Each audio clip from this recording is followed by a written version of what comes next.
Assalamualaikum warahmatullahi wabarakatuh. Kenalkan, nama saya Ahmad Rifaldi Nur Ramadan, mahasiswa Magister Kenotariatan Fakultas Hukum Universitas Indonesia dengan nomor pokok mahasiswa 24063781152. Pada kesempatan ini saya akan menjelaskan secara singkat terkait tesis saya yang berjudul Hak waris saudara menurut hukum Islam terhadap objek waris yang dibuatkan akta wasiat untuk istri oleh pewaris yang tidak meninggalkan anak.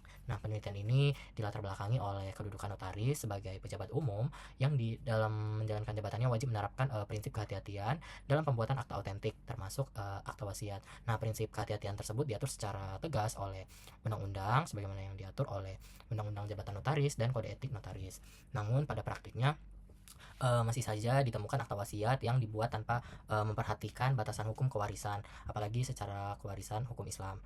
Nah, sehingga berpotensi melanggar hak ahli waris lain dan menimbulkan sengketa hukum.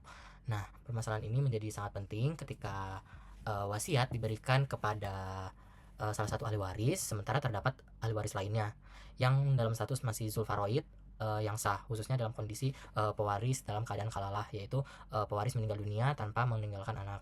Nah, kemudian penelitian ini mengkaji secara mendalam terkait hak waris saudara kandung dalam kondisi tersebut dengan studi kasus putusan pengadilan agama di Blora nomor 86 tahun 2025.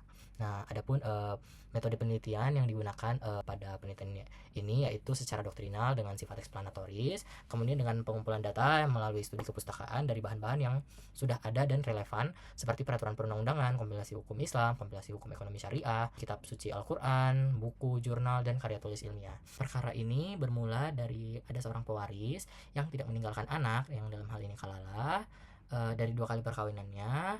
Kemudian pewaris memiliki seorang saudara kandung perempuan, dan objek sengketa pada kasus ini pun berupa tanah dari warisan dari kedua orang tuanya yang secara hukum merupakan harta bawaan, bukan harta bersama.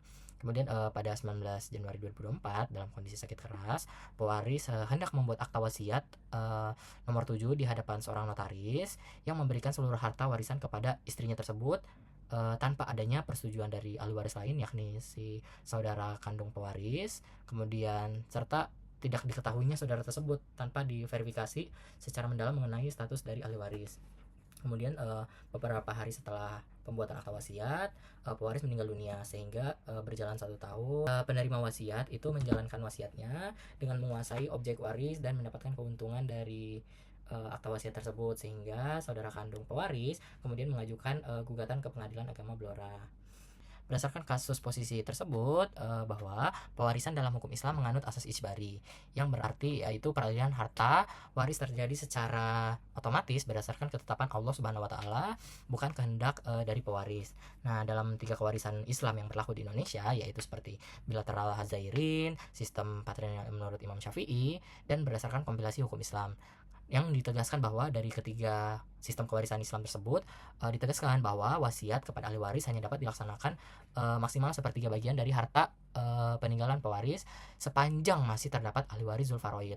Nah, dalam kasus ini saudara perempuan yang tidak diketahui ini berhak atas 1/2 bagian warisan karena pewaris berada dalam keadaan kalalah sebagaimana dalam Quran Surah An-Nisa ayat 176 dan pasal 182 kompilasi hukum Islam. Oleh karena itu, akta wasiat yang dibuat oleh notaris tersebut memberikan seluruh harta kepada istri jelas melanggar ketentuan hukum kewarisan Islam. Nah, notaris dalam perkara ini tidak menerapkan prinsip kehati-hatian sebagaimana yang diwajibkan dalam pasal 15 dan pasal 16 ayat 1 UU JN dan Kode Etik Notaris, serta tidak adanya penerapan prinsip kehati-hatian yaitu asas kecermatan dan asas ihtiyati dalam kompilasi hukum ekonomi syariah. Nah, akta tersebut juga tidak memenuhi syarat sah perjanjian, khususnya adanya unsur kecakapan sebagaimana pasal 1320 KUH Perdata dan pasal 29 ayat 2 kompilasi hukum ekonomi syariah, karena dibuat saat pewaris sakit keras. Nah, akibat hukumnya, akta wasiat tersebut secara materi bertentangan dengan hukum Islam dan dapat dikualifikasikan sebagai akad yang batal, dan notaris berpotensi dimintai pertanggungjawaban secara administratif, kode etik, perdata, bahkan pidana sesuai ketentuan perundang-undangan tersebut. Di sini notaris tidak hanya semata-mata hanya menuangkan kehendak pewaris. Nah, notaris wajib secara aktif melakukan verifikasi dan pemeriksaan dokumen pewaris guna memberikan kebenaran identitas, kemudian status hukum serta keberadaan ahli waris yang sah. Nah, kewajiban tersebut merupakan bentuk penerapan dari prinsip kehati-hatian dan asas kecermatan sebagaimana diatur pasal 16 ayat 1 Undang-Undang Jabatan Notaris yang merupakan yang menegaskan bahwa notaris wajib bertindak amanah, jujur, saksama, tidak berpihak dan menjaga kepentingan para pihak. Nah, dalam praktik yang seharusnya notaris wajib meminta dan memeriksa secara langsung dokumen-dokumen dari pewaris. Nah, antara lain seperti kartu tanda penduduk, kartu keluarga, akta kelahiran pewaris, buku nikah pewaris, dan orang tua pewaris guna memastikan silsilah dari keluarga pewaris tersebut. Nah, notaris wajib memberikan penyuluhan hukum kepada wasiat khususnya terkait batas maksimal dari hukum Islam dan larangan memberikan wasiat yang melanggar hak ahli waris zulfaroid dan untuk menjalankan akta wasiat yang melampaui batas itu hanya sepertiga bagian tanpa persetujuan ahli waris. Penelitian ini pun menegaskan bahwa perlindungan hak ahli waris dan kepastian hukum hanya dapat terwujud apabila notaris menjalankan jabatannya secara profesional, saksama dan bertanggung jawab sesuai hukum positif dan hukum Islam yang berada di Indonesia.